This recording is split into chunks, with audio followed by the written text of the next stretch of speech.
Hi viewers, அனைவருக்கும் வணக்கம். இது சிலோன் தமிழ் டெக்னீஷியன் என்ற யூடியூப் சேனல். இந்த சேனலூடாக டெக்னிக்கல் சம்பந்தமான நிறைய விஷயங்களை உங்களுக்கு ஷேர் பண்ணலாம் வந்து இந்த யூடியூப் சேனலில் ஷேர் பண்ணியிருக்கிறேன். அதோட இன்னும் அட்வான்டேஜான டெக்னாலஜிகளையும் இந்த யூடியூப் சேனலூடாக வருங்காலத்தில் உங்களுக்கு தருவேன். இந்த சேனலுக்கு நீங்கள் சப்போர்ட் பண்ணுங்கள், சப்ஸ்கிரைப் பண்ணுங்கள், பெல் பட்டனை கிளிக் பண்ணுங்கள், லைக் பண்ணுங்கள், கமெண்ட்ஸ் பண்ணுங்கள், உங்கள் ஃப்ரெண்ட்ஸ்களுக்கு ஷேர் பண்ணி இந்த சேனலை சப்போர்ட் பண்ணுங்கள். வாங்க வீடியோக்குள்ளே போவோம். இன்றைக்கு இந்த ஒரு யூனிட்டுக்கு டயஃப்ரம் போடுற சம்மந்தமாக தான் பார்க்க போகிறோம். யூனிட்டுக்கு டயஃப்ரம் எப்படி போக என்னென்ன விஷயங்களை பார்க்கணுமென்று நான் உங்களுக்கு சரியாக வச்சேன். ஒரு 5-6 விஷயங்களை சரியாக செய்துட்டோம்னா இந்த இதில் போடுற டயஃப்ரம் வந்து பாதுகாப்பாக இருக்கும். நீங்கள் இதில் சின்ன பிள்ளை விட்டாலும் அது போட்டுருங்க. அடிக்கக்கூடிய சாத்தியம் கொடுத்துருக்கு. அதை எப்படி இப்படி என்ன மாதிரி செய்யணுமென்று உங்களுக்கு சொல்கிறேன். பாருங்கள், பார்த்து பிடிச்சிருந்தா லைக் பண்ணி உங்கள் ஃப்ரெண்ட்ஸுக்கு ஷேர் பண்ணுங்கள்.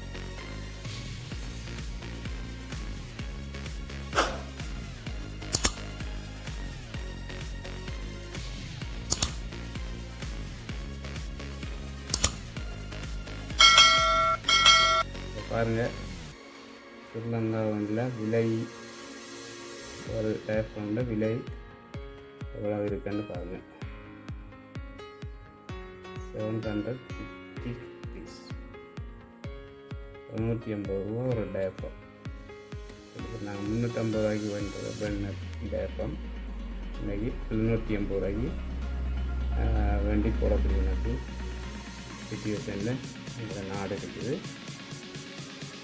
மனுவல் மீட்டர் இருந்தால் 1 ohmஸில் இந்த மீட்டர் விட்டுட்டு இதில் அப்படி செக் பண்ணிங்கன்னா ஏதாவது சவுண்ட் வந்து கரெக்ட் சவுண்ட் வந்து ஒரு பிரச்சனையும் இல்லாமல் வேலை செய்யலாம். இப்போ வேலை செய்யலை எனக்கு பிரச்சனை தரும்.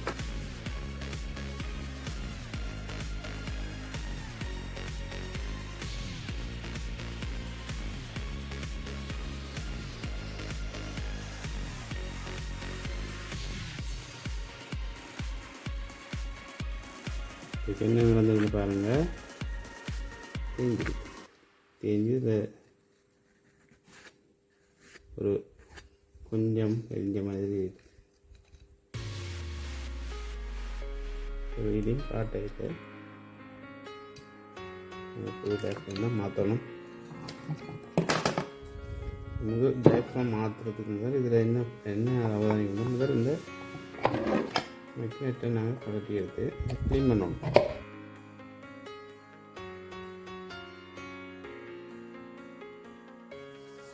மெக்னெட் இதில் பார்த்தீங்கன்னா இந்த யூனிட் வந்து சில டைமில் வந்து என்ன செய்வாங்கன்னா கலட்டிட்டு வந்து இப்போ இதுண்ட என்ன செய்யும் கீழே போட்டான்னு தெரியாமல் இருக்கிறவங்க என்ன செய்வாங்கன்னா கலட்டிட்டு மேலே இருந்து கீழே போட்டு விடுவாங்க. போடக்குள்ள பிடிக்கக்குள்ள எதுவும் விழுந்துட்டேன்டா என்ன நடக்கும்டா இந்த இந்த இந்த மெட்டலும் இது ஒட்டி இருக்குது. இந்த மைக்னெட்டோட சேர்த்தை ஒட்டி இருக்குது. இந்த இதை என்ன செய்யணும்டா இப்படி போடக்குள்ள வந்து இறக்கப்பட்டோம். இந்த ஒட்டு வந்து விட்டு இறக்கப்பட்டு இந்த இடைவெளி வந்து ஒரு பக்கம் கூடவாக இருக்கும், மற்ற பக்கம் சின்ன இடைவெளியாக இருக்கும். சில இதுகளுக்கு வந்து இப்போ டயஃப்ரம் போகாத அளவுக்கு அந்த இடைவெளி சின்னனாயிரும். சில இதுகளுக்கு மட்டும் போய்கொண்டு இப்படி போகிற இதுகள் வந்து என்ன செய்யணும்னா இந்த டயஃப்ரம் வந்து உருக்கி பிடிக்கும். போய் உள்ளுக்கு போய் ஒரு அதிர்வு போய் வந்தால் தான் அந்த சவுண்ட் வரும். அது போக விடாமல் என்ன செய்யணும்னா பிடிக்க வேண்டும். அதால் வந்து இது வேலை செய்யுது. அப்போ இந்த யூனிட்டை வந்து கீழே போடாமல் கவனமாக பார்க்கணும். அடுத்தது இதுக்குள்ளே வந்து தண்ணி போயிடும். வழியில் கட்டியிருக்கக்குள்ள வந்து மழைக்கு தண்ணி போயிருக்கும். தண்ணி போயிருக்கும். சில என்ன செய்வாங்கன்னா அதை காஞ்சி இப்போ இதெல்லாம் தண்ணி போயிருக்கு பாருங்கள். இந்த இதில் தண்ணி படிஞ்சிருக்குது, இதுக்குள்ள தண்ணி போயிருக்கு.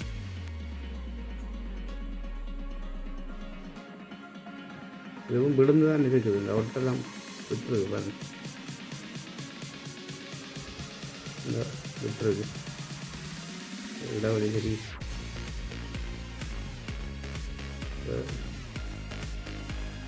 எப்படி இருக்கணும். இது விழுந்துருக்கு. அதனால் ஒட்டு விட்டு நாங்கள் திரும்ப ஒட்டு விட்டுட்டாண்டா நாங்கள் ஒட்டுறது கஷ்டம். அது பிடிச்சி ஒட்டையிடாது. இப்போ அது மெஷினால் வச்சு தான் அப்படி ஓட்டணும். இந்த இதில் ஒரு பக்கம் கூட இருக்குது பாரு. இந்த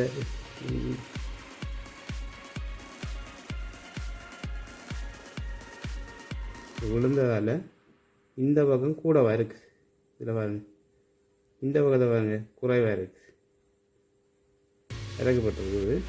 இந்த பக்கம் குறைவாக இருக்குது. குறைவாக இருந்தால் என்ன செய்யணும்டா, இந்த டயஃப்ரத்தை போக விடாமல் இறுக்கி பிடிச்சி விட்டு இது ஈஸியாக போகுது.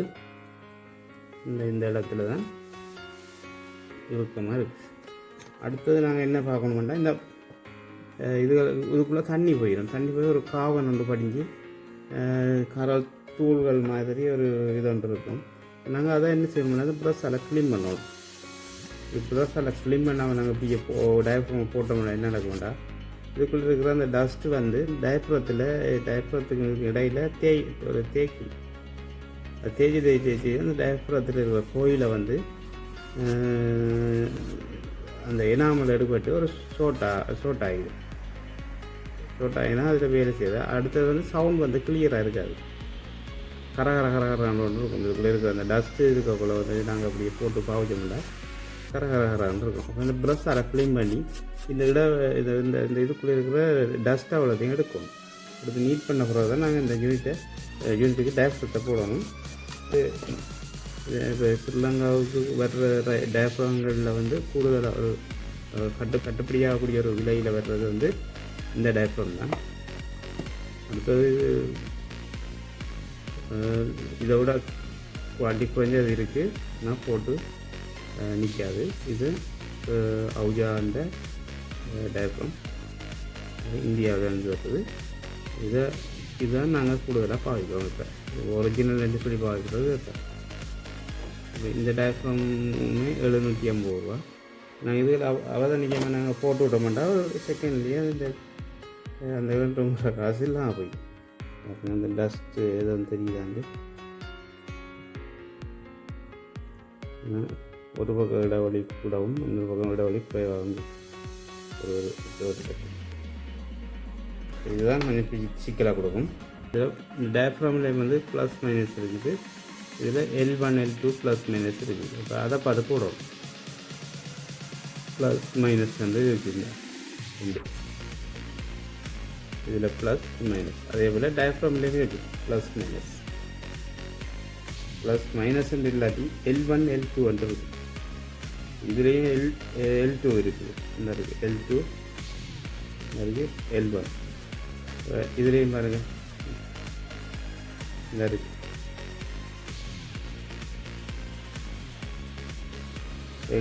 L1 L2 இதுலேயும் இருக்குது.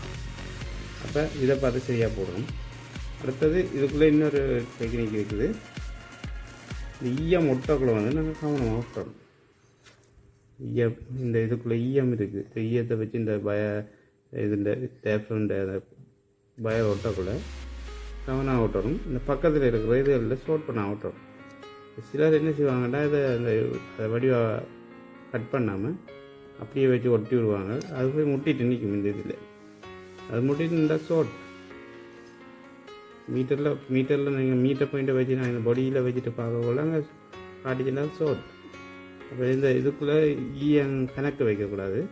தனியாக அதில் அந்த பார்த்திங்கன்னா இது வந்து இந்த பொடியோட கண்டக்ட் ஆகாமல் வாஷர் போட்டு இது தனியாக பூட்டியிருக்கு. இப்போ இதுக்கும் இந்த பொடிக்கும் இந்த கண்டக்டும் இருக்காது, தொடர்பும் இருக்காது.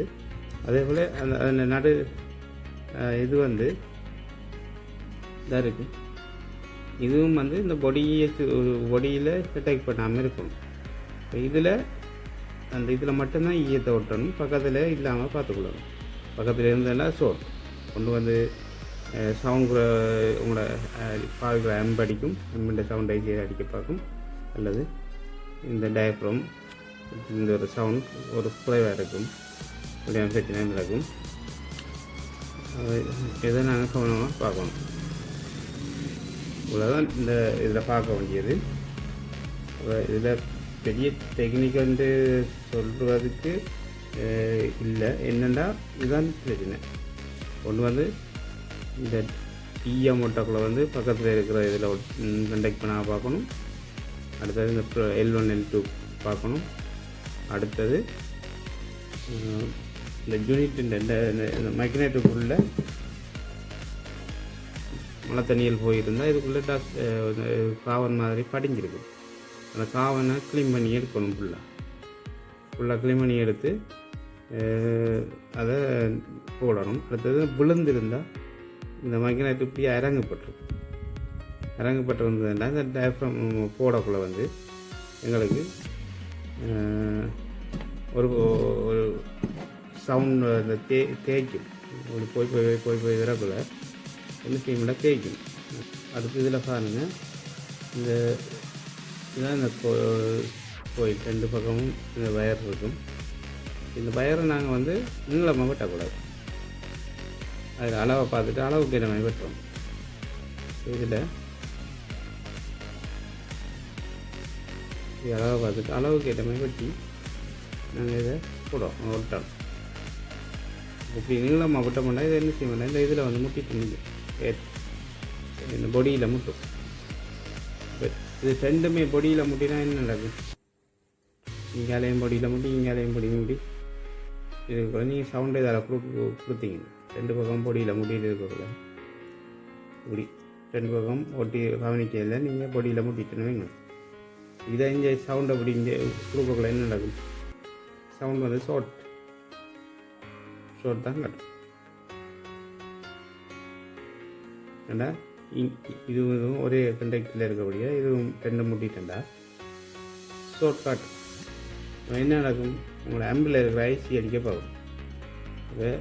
இப்படிதான் கவனிக்காமல் நீங்கள் டேப்லெட் போட்டிங்கன்னா ஆம்பில் இருக்கிற ஐசி சவுண்ட் ஐசி அடிக்க பார்க்கும்.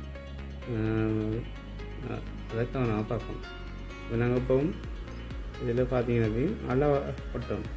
அந்த நுனிப்பகுதி வந்து ஈயத்துக்குள்ளே போகுதுங்க இருக்கும்.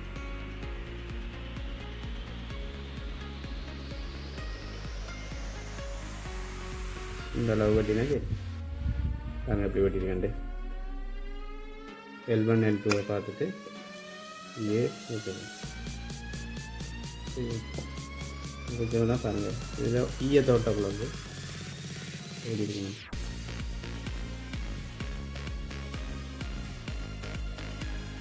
அடுத்தது இந்த உயர்த்தியும் ஈயத்தை வைக்கக்கூடாது. உயர்த்தி நாங்கள் ஈயத்தை வச்சோம்னா மேலே அந்த இதோட முட்டி கொண்டு இருக்கும், அதுவும் ஷோர்ட்டாக. இது ஷோர்ட்டாக இல்லையான்றதை நீங்கள் மீட்டர்லையும் டெஸ்ட் பண்ணி பார்க்கலாம். மீட்டர் பாயிண்ட் இதில் பிடிக்கும். இதில் பிடிச்சிட்டு ஒன்றை வந்து இதில் டச் பண்ணணும். இதில் டச் பண்ணோம்னா இதில் ஷோர்ட் ரீடிங் காட்டும். ஷோர்ட்டாக இருந்தால் இந்த பொடியில் முட்டி இருந்தால் ஷோர்ட்டாக ரீடிங் காட்டும். இதில் நான் காட்டலை. அதே போல் மற்ற பக்கமும் பார்க்கலாம். நீங்கள் ஒரு பக்கம் பார்த்தாலே போதும், இல்லை ஒரே லைன் தான் மற்ற பக்கமும் பார்க்கலாம். இதில் ஷார்ட் காட்ட இல்லை, இது டச் பண்ணி பார்த்தது அப்படியும் நாங்கள் ஷார்ட்டாக பார்க்கலாம். இது ரெண்டும் முட்டாமல் இருந்தால் ஓகே. பாருங்கள் லைஃப்லாம் போட்டாச்சு. இதை மீட்டரில் டெஸ்ட் பண்ண போகிறோம். அடுத்து மீட்டரில் டெஸ்ட் பண்ணக்குள்ள அதுக்கு சவுண்டை போட்டு பார்க்கணும் அவசியம். சவுண்டை போட்டு வந்து செக் பண்ணுறத விட மீட்டரில் டெஸ்ட் பண்ணுறது வந்து அது சரியாக போட்டிருக்கான்றது கன்ஃபார்ம் பண்ணிக்கொள்ளலாம். ஏன்டா சவுண்டை கொடுத்தோம்னா அது துல்லியமாக பார்த்துக்கோங்க. மீட்டரில் வந்து நாங்கள் டெஸ்ட் பண்ணக்குள்ள மீட்டரில் வந்து டெஸ்ட் பண்ணக்குள்ள 2 இதுக்கும் பிடிச்சிட்டு மீட்டர் ஒரு பாயிண்ட் பிடிச்சி கொண்டு இன்னொரு மீட்டர் டெஸ்ட் பாயிண்ட்டை வந்து என்ன செய்யணும்னா தட்டுறோம்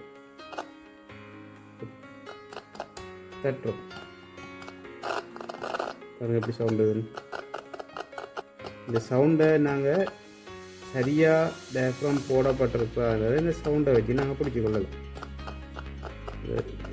அதில் சவுண்ட் வந்து சரியாக அண்டி படிஞ்சு அதில் இது படியாமல் இருந்தால் சவுண்ட் வந்து குறைவாக இருக்குது. இந்த சவுண்ட் தெளிவான ஒரு இப்படி சவுண்ட் வந்ததுன்னா டயஃப்ரம் சரியான முறையில் வேலை செய்து தான் நாங்கள் எடுத்துக்கொள்ளலாம். சவுண்ட் நல்லா இருக்கும். சிலது பார்த்திங்கன்னா சின்ன சவுண்டாக வரும். இப்படி சட்டை கூட சின்ன சவுண்டாக வரும். சிலது மிகவும் சின்னதாக இருக்கும். மீட்டரில் காட்டி சவுண்ட் ஏன்னா அது வந்து அங்கே அது போய் இறுகி இருக்கும். சின்னதாக வர்றது வந்து சரியாக படியாமல் அது போய் வர்ற அந்த சரியான சவுண்டுக்குரிய இடத்த போய் டயஃப்ரம் வைப்ரேட் மாதிரி கொஞ்சம் அசைவு இருக்கும். அந்த அசைவு அதில் சரியான முறையில் இல்லை என்றால் நாங்கள் எடுத்துக்கொள்ள வேண்டும். இல்லை சரியான முறையில் அந்த அசைவு இருந்தால் இப்படி சவுண்ட் வரும். இது ஓகே.